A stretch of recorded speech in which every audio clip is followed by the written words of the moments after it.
So we'll move on to the Q&A session now. Next slide, please.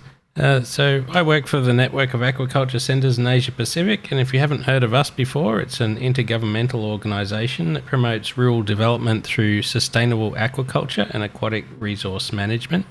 And basically we work in a collaborative mode, bringing scientists and policymakers and other stakeholders together from different countries to tackle common problems. Okay, so we've got 2 questions so far. If you do have another one, please feel free to type it in the chat box. The first question is for Thomas. It's from Sahandi Javad, who asks, you mentioned that there are diatoms that are not suitable for nauplii. I think that was under certain salinity conditions. Can you suggest a strategy for this condition? Can we use non-native phytoplankton or completely change the phytoplankton fauna in the lake? Okay, Thomas? Wow, that's a loaded question. And bringing in a foreign species into Great Salt Lake, I mean, the problems with that is we don't know what the outcome is going to be. And we definitely would not want to do that. We would much rather keep that salinity within the levels where we don't see the development of those pennate diatoms. It's really interesting. It happened a couple of years in the late 90s. It doesn't always happen. We know that the centric diatoms are fine for Artemia. They work really well, but the pennate diatoms are a problem. I would definitely not suggest bringing in a foreign species, just primarily because of the potential risks. Okay, thank you.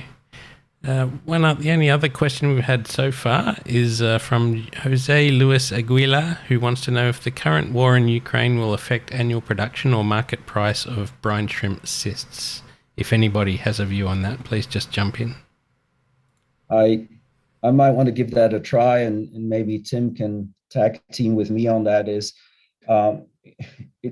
We certainly hope not.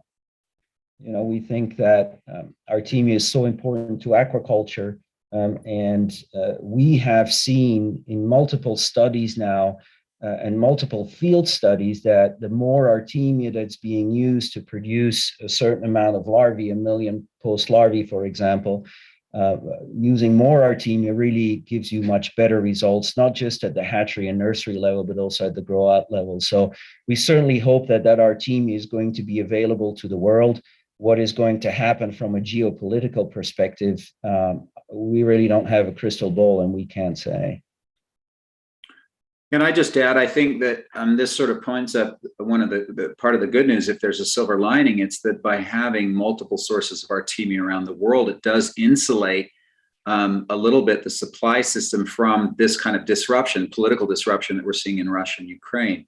So the good news is that the Great Salt Lake is here, that it continues to produce, rather predictably significant source of Artemia for the world. And if you didn't have that, then yeah, you really might have a crisis on hand. But because of that, I think that should stabilize supply so that global aquaculture, which relies on Artemia, can continue to rely on Artemia into the future. We of course hope that system, that situation in Russia and Ukraine resolves itself quickly.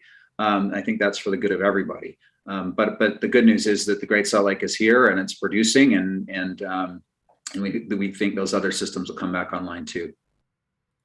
Okay, thank you, Timothy.